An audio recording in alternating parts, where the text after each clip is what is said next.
Oke, kita lanjut mengenai Gaussian form ini. Nah, ini adalah rumus model dispersi Gauss. Nah, rumus model dispersi Gauss ini kalian seperti ini ya, lihat ada banyak sekali eksponensial di sini, nilai eksponensial. Ini adalah persamaan matematis ya, persamaan matematis. Nah, kemudian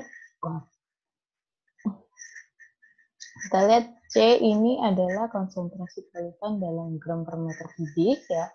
M di sini ini maksudnya ini P atau M ini adalah laju emisi polutan ya, emisi polutan. Kemudian maaf, di sini harusnya Q atau M ini biasanya bisa Q bisa M, itu laju emisi polutannya.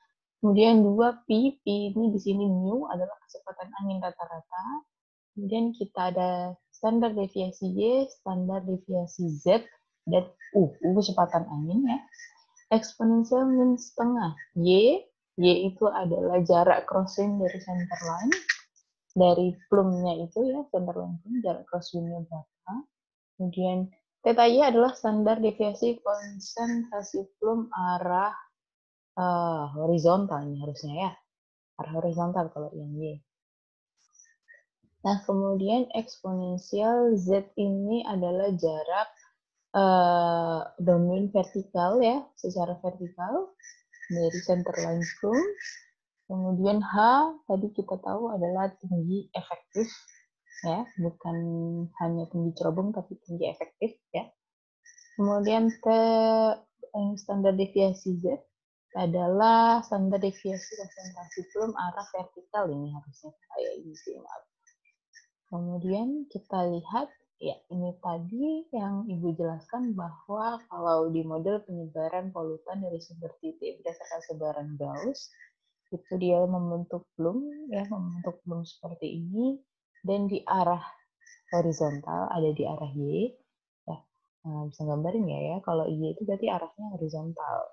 Kalau X ini adalah arah crosswind, gini. Misalkan nih, kalau kita mau di sini ada padi. Bisa kebayang nggak? Ini kalau misalnya padi ya, jadi dari kepulan asap itu dia bereaksi pada crosswind dan sumbu Y doang. Misalkan kalau kita memisahkan bahwa vertikalnya dia 0, ini berarti kita hanya mengconsider yang ada di tanah, ya, yang ada di pertanian ini, di lahan pertanian ini. Berarti antara X dengan sumbu Y. Oke. Kemudian ini yang Ibu ingin ingatkan adalah jangan lupa kita punya tinggi efektif adalah tinggi cerobong asap ditambah dari tinggi dari cerobong asap sampai dengan garis tengah atau center line dari kepulan asap tersebut ya. Oke. Nih. Jadi dalam rumus model dispersi Gauss tadi kita mengenal yang namanya standar deviasi Y, standar deviasi Z ya. Kemudian ada plum rise, ada delta H. Itu nanti adalah 3 parameter yang harus kita pahami dulu, harus kita cari dulu bagaimana caranya untuk mendapatkan standar deviasi Y, standar deviasi Z, sama plum rise ini. Nah ini ya, kita akan mulai pelajari parameter-parameternya. Nah, jadi standar deviasi Y sama standar deviasi Z itu adalah koefisien penyebaran secara horizontal atau Y dan vertikal Z yang merupakan fungsi dari jarak downwind X ya. Oke, berarti kan tadi kan kita punya plane-nya adalah X, ini searah angin ya, arah anginnya. Kemudian kita akan punya bidang datarnya Y, horizontal, dan secara vertikal adalah Z. Nah, kalau kita mau menghitung yang secara horizontal ini, kita harus menghitung dulu koefisien sebaran dispersi secara Y. Nah, kalau yang secara vertikal, kita harus tahu koefisien dispersinya, koefisien dispersi dari Z. Oke. Nah, kemarin kan kalian sudah pelajari ini ya. tentang stabilitas atmosfer berdasarkan dengan kecepatan angin. Kemarin Ibu pernah tanya di UTS kayaknya, apa pengaruhnya kecepatan angin terhadap stabilitas atmosfer? Yaitu ya bisa dilihat dari tabel ini kan ya, semakin besar ya kecepatan anginnya, stabilitas atmosfernya semakin tidak stabil, berarti dispersinya akan semakin bagus. Nah, di sini itu kecepatan angin ini kan mempengaruhi stabilitas atmosfer nih ya. Nah, misalkan nih kita sekarang kecepatan anginnya di PLTU tersebut adalah 3 meter per sekon. Kemudian berarti kita mungkin waktu itu radiasi sinar mataharinya, karena sekarang banyak berawan ya, kita ambil yang ini, nah ini, berarti dia D. D kemarin adalah stabilitas apa ya?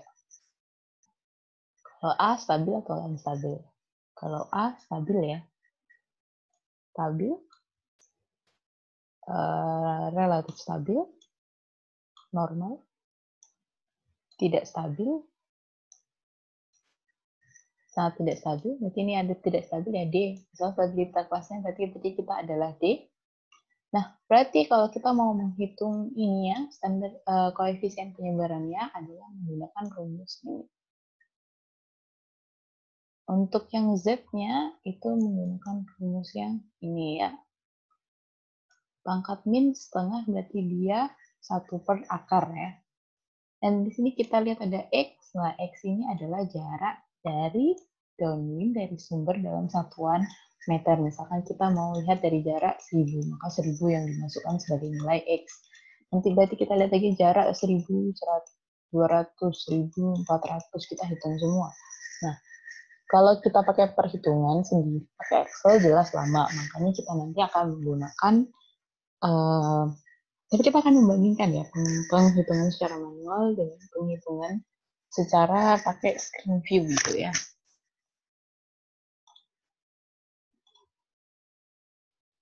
Oke, kita lanjut. Ya, koefisien dispersinya ini rumusnya ini berbeda untuk daerah rural dengan daerah urban ya. Kalau daerah rural kita pakai Pascal Gifford ini, tapi kalau untuk daerah yang urban parameternya adalah McElroy-Buller ini. Jadi tolong diperhatikan, kalian harus bisa mendefinisikan tempat kalian untuk mau memodelkan itu dia berbentuk urban atau rural. Ya.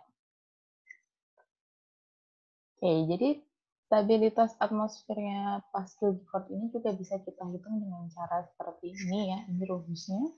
Nah, X ini tadi adalah jarak downwind dalam kilometer, kemudian ada CD, ada A sama B. Nah, nilai C, D, A, B, kalau TH itu ini di sini ya tadi, ini rumusnya. Nah, A, B, C, D ini dari mana Bu kita dapatkan? Kalau A, B, C, D ini kita dapatkan dari sini. Kelas C, D ini dari sumbernya USFPA ya, tahun 95, nilai C dengan D-nya. Kemudian kalau untuk yang nilai A dengan B itu kita berdasarkan pada stabilitas atmosfer. Nah, jadi makanya stabilitas atmosfer itu kenapa sangat penting dalam model dispersi, karena dia memang menentukan ini ya, menentukan ini semua. Kalau kalian salah menentukan stabilitasnya, maka model dispersi kalian juga nggak reliable. Ya. Oke, sampai di sini dulu tentang model dispersi gas. Yang berikutnya nanti akan kita bahas lebih lanjut tentang kecepatan angin dan plumb rise-nya ya, penghitungannya seperti apa. Oke, sampai di sini dulu. Semoga dapat dipahami. Assalamualaikum warahmatullahi wabarakatuh.